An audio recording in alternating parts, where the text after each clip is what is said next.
মা বোনদের জীবনে সবচাইতে বড় দুঃখ কষ্টের পয়েন্ট হচ্ছে দুইটা। নারীর জীবনের সবচাইতে কষ্টের পয়েন্ট হচ্ছে এই, যখন নারীর জীবনে তার স্বামী খারাপ হয়, এর চাইতে বড় কষ্টের কোনো কারণ তার জীবন আর হতে পারে না। এটা একজন নারীর জীবনের সবচাইতে দুঃখের চ্যাপ্টার, যার কোনো সলিউশন সে খুঁজে পায় না। একজন নারী সুখী হয় তখন, স্বামী ভালো হয় যখন। শ্বশুর খারাপ হোক ডাজন্ট ম্যাটার, শাশুড়ি খারাপ হোক ডাজন্ট ম্যাটার, ননদ খারাপ হোক ডাজন্ট ম্যাটার, যদি স্বামী ভালো হয়, দিন শেষে একজন নারী মাথা উঁচু করে সমাজের সামনে দাঁড়িয়ে যায়। আর যদি শ্বশুর শাশুড়ি সবাই ভালো হয়, ননদও ভালো, সবাই ভালো, কিন্তু স্বামী গাঁজাখোর, ওই মেয়ে কখনো মাথা উঁচু করে দাঁড়াতে পারে না। কারণ যার স্বামী খারাপ, তার জীবনটা একটা জাহান্নামের টুকরা হয়ে যায়। ঠিক কিনা বলেন? আর আমি দোয়া করি প্রত্যেকটা মা বোনের যে স্বামী রয়েছে, সমস্ত স্বামীকে তুমি হেদায়াত দান করে দাও, পড়ো না আমিন। একজন নারী যে জীবনে একজন ভালো স্বামী পেয়েছে, একজন যত্নশীল পুরুষ পেয়েছে, একজন এমন স্বামী পেয়েছে যে সুখে দুঃখে সর্বাবস্থায় তার পাশে থাকে, এসে জ্যাদা খুশনসিব ক্যা হো সকতা হ্যায়, ঠিক কিনা? এর চাইতে সৌভাগ্যবানের বিষয়টার কি হতে পারে?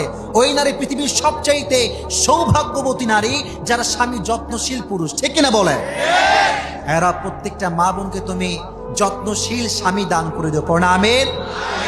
আরে যে স্বামী বাছার ক্ষেত্রে মায়েরা বোনেরা ভুল করে, এর একটা কারণ হচ্ছে টাউট কিছু যুবক, বাটপার টাইপের যুবক আছে না নাই?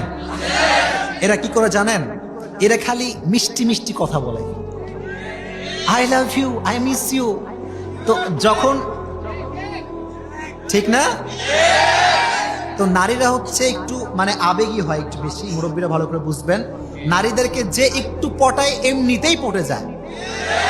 তো এখন যে যুবকটা টাউট বাটপার, এর যে মুচকি হাসি আর যে সুন্দর কথা, নারী কয় এর মতো সুন্দর স্বামী তো কোথাও পাওয়া যাবে না।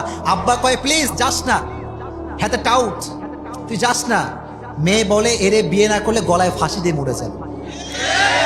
ওই যখন বিয়ে করে তখন বোঝে চরিত্রের অবস্থাটা আসলে কি।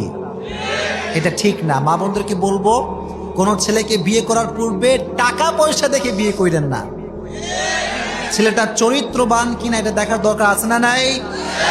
আল্লাহ প্রত্যেকটা বোনকে এই কথাগুলো বোঝার তৌফিক দান করুক, পড়ো না আমিন। তো নারীর জীবনের সবচেয়ে দুঃখের পয়েন্ট হচ্ছে স্বামী যখন খারাপ হয়। কে খারাপ হয়? স্বামী। 2 নাম্বার পয়েন্টটা হচ্ছে, একজন নারীর জীবনের সবচেয়ে দুঃখের চ্যাপ্টারটা হচ্ছে যে হাজারো নারীর স্বপ্নকে আমরা একটা বাক্য বলে পায়ের নিচে পদপৃষ্ট করে দিয়ে বলে যে এত কিছু করে কি হবে, তুমি তো একজন মেয়ে। কি কথাটা আছে না নাই? মেয়ে বলে যে আব্বা জীবনে ডাক্তার হতে চাই, অনেক বড় আমার স্বপ্ন। আব্বা বলে তুই মেয়ে মানুষ, তো ডাক্তারনি হয়ে কি হবে রে?